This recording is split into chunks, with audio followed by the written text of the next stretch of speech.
Upper Room Church is full of gratitude towards its members and friends whose prayers and kind generosity made this broadcast possible. We hope you would be blessed by today's program.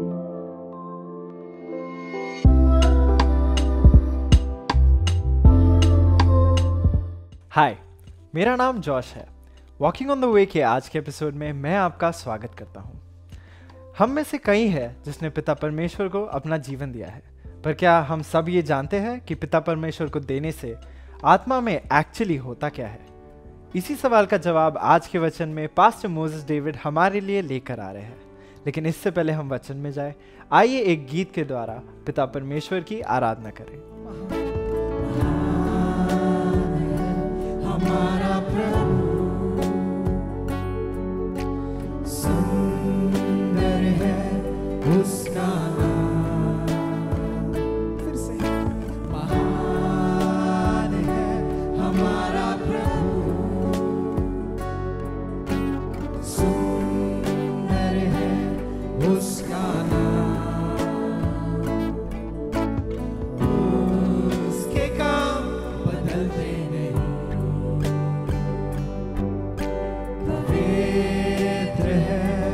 उसका नाम, वो है हमारा प्रभु, जीते आज उसके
लिए, वो है हमारा प्रभु, जीते हम उसके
प्रेज़ द लॉर्ड। फिर एक बार प्रभु यीशु मसीह के नाम में मैं आपका स्वागत करता हूं।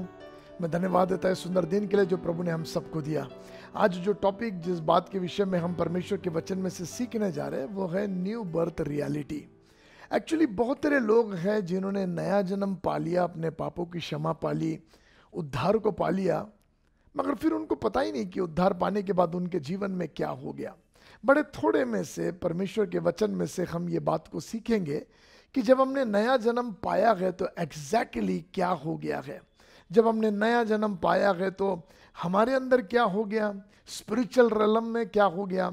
पवित्र आत्मा जितना हमें समझाने का अनुग्रह दे, हम उतनी बातों को देखते हुए आगे बढ़ेंगे। कुछ बातों का खुलासा पहला पतरस इसके पहले अध्याय के 3 वचन से लेकर 7वें वचन तक जब पतरस लिख रखा है, तो याद रखना पतरस उन लोगों को लिख रखा जो इधर उधर तितर बितर हो गए हैं। कपाडोशिया, अकासिया, ऐसे अलग अलग स्थानों में वे लोग तितर बितर हो गए हैं। और पतरस अब उनको लिख रखा है कि यद्यपि तुम्हारे पास कोई आत्मिक अगवा ना हो, यद्यपि कोई तुम्हारे साथ तुम्हें मजबूती से खड़े होने के लिए मदद न कर पाए, तो भी अकेले परमेश्वर के साथ के रिश्ते में इन फाउंडेशनल बुनियादी टीचिंग्स को पाकर कैसे आप खुद मजबूत और बलवंत खड़े रहने पाए। अपने साल्वेशन के आधार पे आप कैसे बलवंत मसीह के आने के दिन तक टिके बने रहने पाए। सो पतरस जब लोगों को ये बातें सिखा रखा है, तो पतरस के मन में हमेशा ये है, जब आप पतरस की पत्री को लिख पढ़ोगे तो आप जानोगे वो ये कहता, मैं तुम्हें इन बातों की सुधि इसलिए दिलाता हूं कि मेरा डेरा गिर जाने के बाद, अर्थात मेरा ये शरीर खत्म हो जाने के बाद भी मेरे ये वचन तुम्हें सुधि दिलाते रहे। और आज मैं प्रार्थना करता कि ये वचन आपको सुधि दिलाने पाए, आपको बलवंत करने पाए। सो पहला पतरस इसके पहले अध्याय के 3 वचन से आगे जब आप पढ़ते हो तो वहां लिखा है, हमारे परमेश्वर पिता का, प्रभु यीशु मसीह के परमेश्वर पिता का धन्यवाद हो, जिसने यीशु मसीह को मरे हुओं में से जिलाया। और जब यीशु को मरे हुओं में से जिलाया तो उसके पुनरुत्थित देह में हमें नया जन्म दिया है। और जिस दिन हमें नया जन्म मिल गया, वचन कहता, उसी दिन बड़ी आशा के लिए स्वर्गीय स्थानों में हमारे लिए एक मिलकत उठा कर रख दी गई है, जो कभी मुरझाती नहीं है, खराब नहीं होती है, करप्ट नहीं होती है, इंग्लिश में लिखा है। और कहता, परमेश्वर बाप खुद उसकी रक्षा करता है। और एक दिन जब यीशु बादलों पर अपने संतों को लेने के लिए आएगा, उस दिन हम उसे पाने पाएंगे। कहता, यद्यपि अब पृथ्वी पर थोड़े समय हम दुखों को उठाते गए और हमारा विश्वास जो आग के ताए हुए सोने से भी अधिक चोखा है, जब हम इन दुखों को उठाकर उसमें जीते गए, तो ये बात जान रखो कि हमारे लिए एक बड़ा मिरास है जो राह देख रखा है। पतरस बड़े सुंदर रीति से लोगों से कह रखा, कमजोर मत पड़ो, जान लो जिस दिन तुमने अपना जीवन प्रभु को दिया तो आपके जीवन में क्या हो गया है। बट नाउ सुनो, जब मैं इसे पढ़ रहा था, मैं इस बात को देख रहा था, मैंने यहाँ क्वेश्चन भी मेरे किताब में लिख के रखा है कि why birth word is used in salvation. उद्धार में जन्मने का शब्द क्यों इस्तेमाल किया गया, नया जन्म क्यों बोला गया है, उद्धार के अनुभव से उसका क्या लेन देन है। सुनो ध्यान से, जन्मने के समय में जब हम शारीरिक रीति से जन्म लेते हैं, तो इस जन्मने की प्रतिक्रिया में जो जन्मता है, जो पैदा होता है, वो अपने आप से कुछ नहीं करता है, उसे पैदा करने वाला जो भी कुछ करता है, मगर जो पैदा होता है वो अपने आप से कुछ नहीं करता। पैदा होने वाली क्रिया में पैदा होने वाला कुछ नहीं करता है, अर्थात वो अपनी हड्डियों को नहीं बनाता, वो मांसपेशियों को नहीं बनाता, वो आंखों को नहीं बनाता, वो कुछ नहीं करता है जो पैदा होता है। इसीलिए वो शब्द नए जन्म में उद्धार के अनुभव में जोड़ा गया, क्योंकि जो उद्धार मनुष्य प्राप्त करता है उसमें मनुष्य का कोई भाग नहीं है। मनुष्य अपने आप से कुछ नहीं कर सकता, परमेश्वर है जो मनुष्य के लिए सब कुछ करता है। परमेश्वर है जो मनुष्य के नए जीवन की प्राप्ति के लिए सब कुछ करता है। That's why it is called new birth.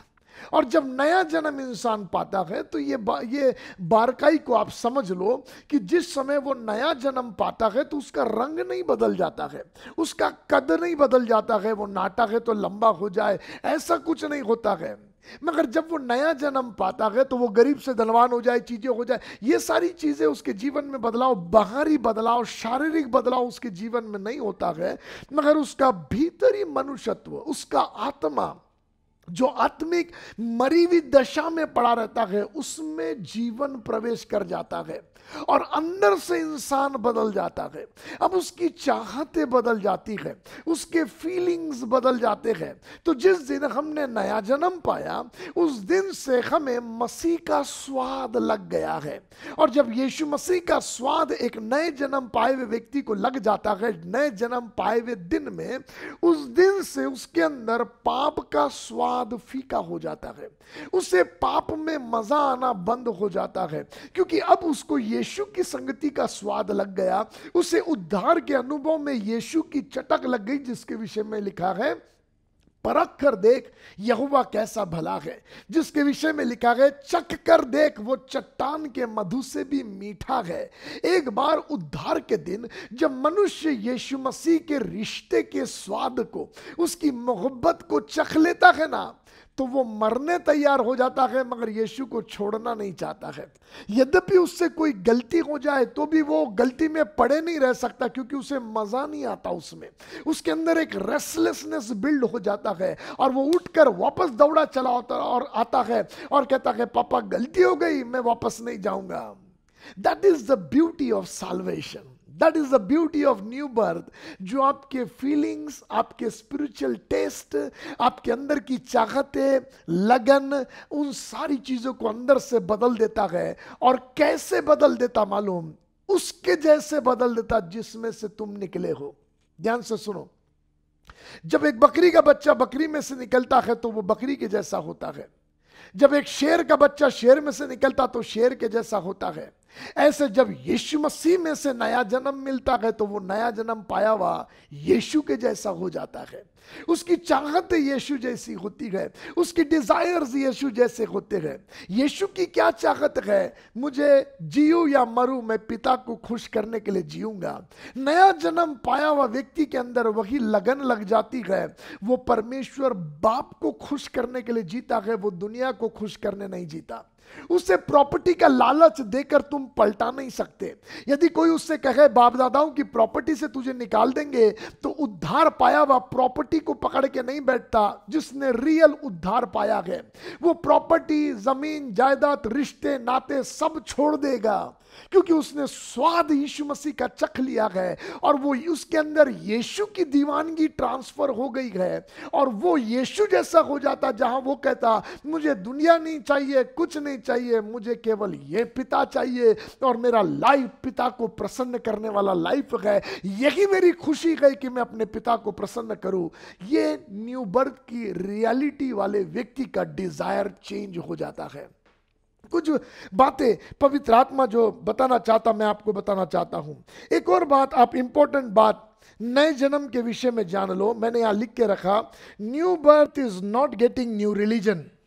नया जन्म पाना नए धर्म को पाना नहीं है, कोई ये धर्म बदलना नहीं है, मगर but getting new life. New birth is not getting new religion but getting new life. एक नया जीवन की प्राप्ति है नया जन्म पाना, उद्धार पा लेना, एक नया जीवन, न्यू लाइफ। किसका लाइफ? जीसस का लाइफ अपने अंदर पा लेना, यीशु मसीह का जीवन पा लेना। आप कहोगे पास्टर कैसे यीशु मसीह का जीवन पा लेते? नया जन्म में ऐसा क्या होता है कि हम यीशु का जीवन पा लेते हैं? देखो मैं आपको पढ़ाना चाहता, आप खोलिए मेरे साथ, पढ़िए, आप पढ़िए मेरे साथ में पहला पत्रस इसका पहला अध्याय का 3 वचन से पढ़ेंगे। देखो मैं आपको कुछ बताना चाहता हूं। पहला पत्रस पहला अध्याय 3 वचन से बाइबल का वचन क्या कहता है, ध्यान से सुनो, पढ़िए। हमारे प्रभु यीशु मसीह के परमेश्वर और पिता का धन्यवाद हो, जिसने यीशु मसीह के मरे हुओं में से जी उठने के द्वारा, यीशु के मरे हुओं में से जी उठने के द्वारा अपनी बड़ी दया से हमें जीवित आशा के लिए नया जन्म दिया। नया जन्म आपको कहां पर मिला है? बाइबल का वचन बहुत क्लियर कह रहा है, यीशु मसीह के जी उठने के द्वारा, रिजरेक्टेड बॉडी ऑफ क्राइस्ट में। बड़े ध्यान से सुनो, पवित्र आत्मा आपकी मदद करे। रिजरेक्टेड बॉडी में, उस मृत्यु में से बाहर निकली हुई देह में हमने नया जन्म पाया है। सो जब उस देह में से ये मोसेस ने नया जन्म पाया तो किसके समान होगा? मोसेस यीशु मसीह के समान होगा। यीशु मसीह का लाइफ मोसेस के अंदर में है। इसलिए जिस दिन आपने नया जन्म पाया, रिमेंबर, आपके अंदर शैतान का लाइफ ओल्ड नेचर नहीं है। इसलिए बाइबल का वचन कहता है दूसरा कुरिन्थियों में, बीती बातें बीत गई, 5:17 में लिखा है, पुरानी बातें बीती बातें बीत गई, अब सब कुछ नया हो गया। क्या नया हो गया? आपके कपड़े नए नहीं हुए, आपका रंग नया नहीं हुआ, आपका कद नया नहीं हुआ, आपका दिखना डिल डॉल नया नहीं हुआ, मगर आपका अंदर सब कुछ नया हो गया। सोचने का तरीका बदल गया, बिहेवियर बदल गया। पहले आप कड़वाहट को लेकर चलते थे, अब आपके कड़वाहट में मजा नहीं आता है। पहले आप लोगों की बुराइयां करते थे, मगर अब आपको बुराइयों में मजा नहीं आता, क्योंकि आपके अंदर का बदल गया है। और किसके जैसा बदल गया मालूम? जिसमें से आप निकले, रिजरेक्टेड क्राइस्ट, यीशु के जैसा नेचर हमने पा लिया है जिस दिन हमने उद्धार पाया, जिस दिन हमने नया जन्म पाया। It is so beautiful. कई लोगों को पता नहीं, इसलिए वो ओल्ड नेचर में ऑपरेट करते हैं। वे फ्रस्ट्रेट होते हैं लाइफ में नया जन्म पाने के बाद भी, और वो सोचते हैं अपना जीवन यीशु को देने के बाद क्या मिला। लिसन, जब आपने अपना जीवन यीशु को दिया ना, आपको यीशु का कैरेक्टर मिला है, आपको यीशु का विजय मिला है, यीशु का लाइफ मिला है। वो जीवन जिसको देखकर पिता कहता है मैं इससे अति प्रसन्न हूं, वो लाइफ आपके अंदर डाल दिया गया है, जिसे देखकर पिता आपसे भी कह सकता है मैं इसके जीवन से प्रसन्न हूं। इफ यू कैन अंडरस्टैंड, नए बर्थ में आपने क्या पा लिया? आपने जीसस के कैरेक्टर और उसके नेचर को पा लिया है। Hallelujah, what a beauty, praise God. Listen to me, यीशु मसीह के पुनरुत्थित देह में नया जन्म पाया। थोड़ा सा आपको बताऊंगा, क्योंकि डेथ, बरियल और रिजरेक्शन के विषय में हम आगे फ्यूचर में देखने वाले हैं। पास्टर जोशुआ भी टीच करेंगे और मैं भी एक सब्जेक्ट पे टीच करूंगा, मगर मैं आपको कुछ बताना चाहता, ध्यान से सुनो। मृत्यु में क्या हो गया, दफन में क्या हो गया। हम बड़े तेजी से बोल देते हैं यीशु के साथ मारा गया, गाड़ा गया और जी उठा, मगर यीशु के मारे जाने में मेरे साथ क्या हो गया, यीशु के साथ गाड़े जाने में मेरे साथ क्या हो गया, यीशु के साथ जी उठने में मेरे साथ क्या हो गया, यह जानना बहुत जरूरी है। पवित्र आत्मा आपकी मदद करे। सुनो, रोमियो की पत्री इसके 6वें अध्याय के 2 वचन में लिखा है, यीशु के साथ मैं भी क्रूस पर मर गया। जब यीशु क्रूस पर मर गया तो यीशु के साथ मैं भी क्रूस पर मर गया। रोमियो की पत्री 6वां अध्याय 2 वचन में लिखा है, फिर जब हम पाप के लिए मर गए, तो यीशु मसीह क्रूस पर जब लटका था तो ये मोसेस भी यीशु के साथ क्रूस पर मर गया। मगर रोमियो की पत्री 6वें अध्याय के 7वें वचन में लिखा है, केवल यीशु मसीह की मृत्यु में मैं मर ही नहीं गया, मगर क्योंकि मैं मर गया, इस कारण बाइबल का वचन कहता मैं पाप के बंधन से आजाद हो गया, freed from sin. Listen to me, मृत्यु में क्या हो गया? मृत्यु में नंबर वन, रोमियो 6:2 के अनुसार मैं भी मर गया, और क्योंकि मैं मर गया, रोमियो 6:7 के अनुसार मैं पाप से आजाद हो गया, स्वतंत्र हो गया। अब पाप का डंक मेरे लाइफ पर नहीं, मैं स्वतंत्र हो गया। इसका मतलब यीशु मसीह के साथ क्रूस पर मैंने नया जन्म नहीं पाया है। यीशु मसीह के साथ क्रूस पर पुराना मोसेस मर गया है, पुराना मोसेस पाप से आजाद हो गया है क्रूस पर। मगर उसके बाद जब दफनाने की प्रतिक्रिया आई, जब दफन विधि का भाग आया, तो उस दफन होने वाले जगह में मैंने नया जन्म नहीं पाया, मगर दफन हो जाने वाले जगह में कुलुस्सियों की पत्री में लिखा है, 3 अध्याय के 3 वचन में लिखा है, हम यीशु के साथ मारे गए और फिर हम यीशु के साथ पिता में छिपा दिए गए। इसका मतलब बरियल का वो जगह है जहां पर आप और मैं नया जन्म नहीं पाते हैं, मगर हम वहां पर छिप जाते हैं। हम मर गए, फिर हम पाप से स्वतंत्र हो गए, उसके बाद हम यीशु मसीह के साथ पिता में छिपा लिए गए, दैट इज बरियल। मगर उसके बाद पतरस कहता है, जब यीशु मसीह मरे हुओं में से जी उठा, तब मैंने भी नया जन्म पाया है। इसका मतलब रिजरेक्शन में जब यीशु मसीह में मैं छिपा दिया गया, और रिजरेक्शन में यीशु मसीह जब मृत्यु में से जी उठकर बाहर निकला, तो यीशु अकेला नहीं, मगर उसके साथ मैं भी बाहर निकला एक नए जीवन को लेकर। न्यू बर्थ मैंने पाया, नई लाइफ मैंने पाया है, नया जीवन मैंने पाया। It's so beautiful, so beautiful. जब यूहन्ना इसके विषय में लिखता है, देखो मैं आपको खुला करना चाहता, पहला यूहन्ना 5वां अध्याय 18 वचन हम पढ़ेंगे। जब यूहन्ना इसके विषय में लिखता है तो यूहन्ना क्या कहता है? पहला यूहन्ना 5वां अध्याय 18 वचन देखो क्या कहता है। बहुत ब्यूटीफुली यूहन्ना इसके विषय में खुलासा करता है कि नया जन्म पाए हुए व्यक्ति के साथ क्या होता है। पढ़ेंगे। हम जानते हैं कि जो कोई परमेश्वर से उत्पन्न हुआ है, जो कोई परमेश्वर से जन्मा है। कहां पर जन्मा है? नया जन्म यीशु मसीह की देह में। जो कोई परमेश्वर से जन्मा है वह पाप नहीं करता। वो पाप नहीं करता। इसका मतलब इस वचन के अनुसार आप पाप के सीमा से बाहर निकल गए। जब आपने नया जन्म पा लिया है, अब आप पाप नहीं करते। वचन कहता। आप बोलोगे पास्टर बहुत तेरे नया जन्म पाए वो को तो मैं पाप करता हुआ देखता हूं। लिसन टू मी, आप बिलीव करना शुरू करो ये वचन सच्चा है, और प्रभु से कहो लॉर्ड तेरा ये वचन सच्चा है, मैं विश्वास करता हूं। तब बाइबल कहता तेरे विश्वास के अनुसार तेरे साथ हो। समस्या ये है, लोगों ने उद्धार पा लिया मगर विश्वास नहीं करते हैं कि उन्होंने उद्धार पा लिया है। विश्वास नहीं करते हैं इन वचनों पर, जहां वचन बहुत खुला कह रखा है पाप के लिए हम मर गए। अरे जब मर गए आप पाप के लिए तो आप पाप कैसे करोगे? बहुत सारे लोग कहते हैं वो पाप नहीं करता रहता है, ऐसा वचन कहता है। लिसन टू मी, मैं आपसे कहता यस, एक टाइम पीरियड है मसीह जीवन की शुरुआत में, एक टाइम पीरियड है जब धर्मी जन गिरता है तो भी 7 बार उठता है, गिरता है तो उठता है। मगर सुनो, ये बिगिनिंग है, एंड वो नहीं है। क्योंकि जहां बाइबल ये कहती है धर्मी गिरता है तो उठता है, वहीं बाइबल ये भी कहती है हम सिद्धता से सिद्धता की ओर बढ़ रहे हैं, पवित्रता से पवित्रता की ओर बढ़ रहे हैं, महिमा से महिमा में जा रहे हैं। तो एक टाइम है जब गिरना उठना है, मगर एक दूसरा टाइम है जब गिरना उठना नहीं है, महिमा से महिमा में जाना है, पवित्रता से पवित्रता में जाना है। अब पवित्रता से वापस पाप में नहीं आना है, मगर पवित्रता से पवित्रता में जाना है। यू नीड टू बिलीव कि आप उस सीमा से आगे निकल गए हो जहां अब मैं गिरूंगा नहीं, मगर मैं पवित्रता से पवित्रता में आगे जाऊंगा, जहां मैं दाग रहित झुर्री रहित यीशु की दुल्हन बनूंगा। यदि मैं गिरता उठता रहूंगा तो दाग तो रहेंगे ना। But we need to believe in वचन पर जो कहता है जो परमेश्वर से जन्मा है वो पाप नहीं करता। There is a supernatural power. क्योंकि मुझे पुत्र का नेचर दिया गया, क्योंकि अब यीशु मसीह के कैरेक्टर में मैं मूव होता हूं, तो यीशु मसीह के कैरेक्टर में पाप करना नहीं है, इसलिए मेरे कैरेक्टर में भी पाप करना नहीं है। I believe on this. और जब आप बिलीव करते हैं तो वचन कहता तेरे विश्वास के अनुसार तेरे साथ हो। Start believing.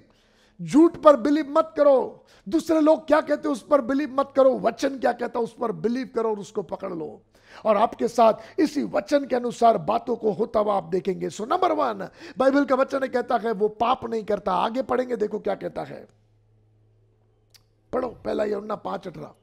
हम जानते हैं हाँ। कि जो कोई परमेश्वर से उत्पन्न हुआ है हाँ। वह पाप नहीं करता। हाँ। पर जो परमेश्वर से उत्पन्न हुआ हाँ। उसे वह बचाए रखता है, उसे वह बचाए रखता है, और वह दुष्ट उसे छूने नहीं पाता। और वो दुष्ट उसे छूने नहीं पाता। ओ ये वचन पर विश्वास करो, दुष्ट आपको छू नहीं सकता। वचन कहता है यदि आपने नया जन्म पा लिया है तो दुष्ट आपको छू नहीं सकता। इसका मतलब जिस आदमी ने नया जन्म पाया वो शैतान की पहुंच से बाहर निकल गया है, पाप की सीमा से बाहर निकल गया। शैतान आकर उसे छू नहीं सकता है। ये बाइबल का वचन है, ये सच्चाई है, ये परमेश्वर के वचन है। बिलीव करो। आपका घराना परिवार यदि उसने उद्धार पा लिया है, पापों की क्षमा पा लिया है, यीशु के साथ नया जन्म का अनुभव पा लिया है, तो वो सीमा से परे निकल गया है। जिसने नया जन्म पाया, यीशु मसीह निकोदेमस से कहता जिसने नया जन्म नहीं पाया वो स्वर्ग राज्य देख नहीं सकता, मगर जिसने नया जन्म पा लिया है उसके लिए स्वर्ग राज्य खुला हो गया है। वो स्वर्ग जाने की तैयारी में लग गया है, वो दाग रहित झुर्री रहित दुल्हन बनने की तैयारी में लग गया है। पवित्र आत्मा और स्वर्ग उसके ऊपर काम करना शुरू कर दिया है। आज मैं आपसे कहना चाहता, you are in a beautiful place. संसार आप पर हावी नहीं होता है, मगर आप संसार पर हावी होते हैं। दुष्ट आप पर हावी नहीं होता है, मगर आप दुष्ट के कामों पर हावी होते हैं। इसलिए क्योंकि आपने नया जन्म पा लिया है। अभी हाल ही में हम गोवा से वापस आ रहे थे और हम पूना में रुक गए। और जब पूना में रुके तो जिस घर में हम रुके थे, पास्टर अमोल, उनकी वाइफ कविता मेरी वाइफ को, ऑगस्टिना को लेकर गई कि चलो कुछ सैंडल्स हम लेके आते हैं। जैसे वो सैंडल की दुकान में गई, उस दुकान में काम करने वाला लड़का मेरी पत्नी को देखकर भाग गया और बोला ये आ गई है, मैं यहां नहीं रहूंगा, भाग गया।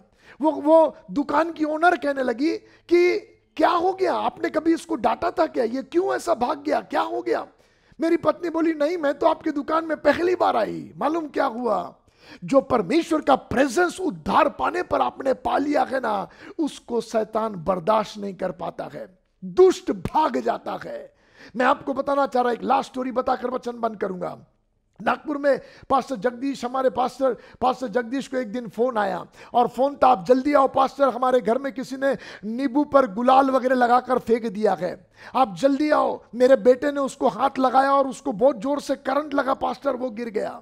तब पास्टर जगदीश गए, उन्होंने बोला एक गिलास पानी लेकर आओ, एक चाकू लेकर आओ, और उन्होंने कहा शक्कर भी दो चम्मच शक्कर डालकर उसमें लेकर आओ।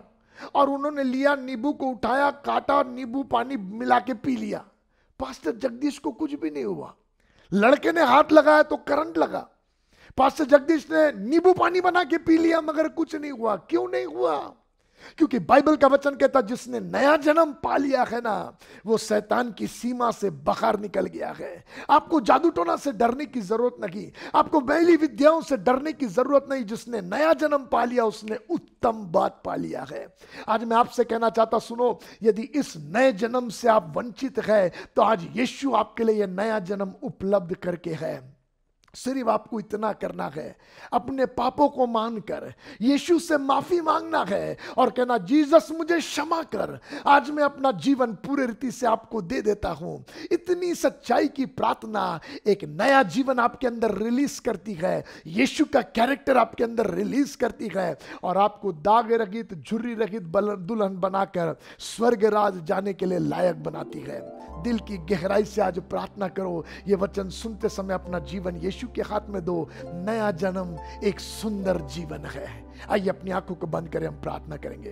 प्रेमी पिता, जितने लोगों ने इस वचन को सुना है, आप उन्हें आशीष दो, उन्हें ब्लेस करो। पवित्र आत्मा, लॉर्ड, ये वचन आपकी ओर से मोहर करके लगने पाए और यह सत्य का वचन लोगों के कानों से हटने ना पाए। घूम घूम के यह वचन की आवाज उन्हें बेचैन करने पाए और वे अपना जीवन आपको सौंपने पाए, वे नए जन्म से वंचित ना होने पाए और पिताजी आपके डिवाइन प्रोटेक्शन में बने रहने पाए। प्रार्थना यीशु आपके नाम से मांगता हूं, आमेन, आमेन। प्रभु नए जन्म के ब्लेसिंग में आपको, आपके फैमिली को बनाए रखे। Bless you. हम आशा करते हैं कि आज के वचन से आपने आशीष पाई। अगर आपके पास कोई प्रेयर रिक्वेस्ट है, टेस्टिमनीज है, या आप चाहते हैं कि कोई आपको वचन से काउंसिल करे, तो हमारे कॉन्टैक्ट डिटेल्स आपके स्क्रीन पर है।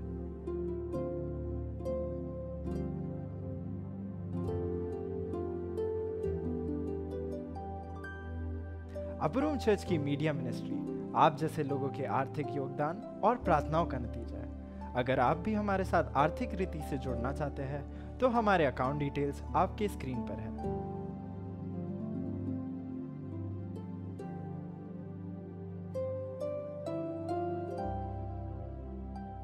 अगले हफ्ते इसी दिन इसी समय हम आपसे फिर मिलेंगे। तब तक के लिए stay blessed and stay safe. Bye.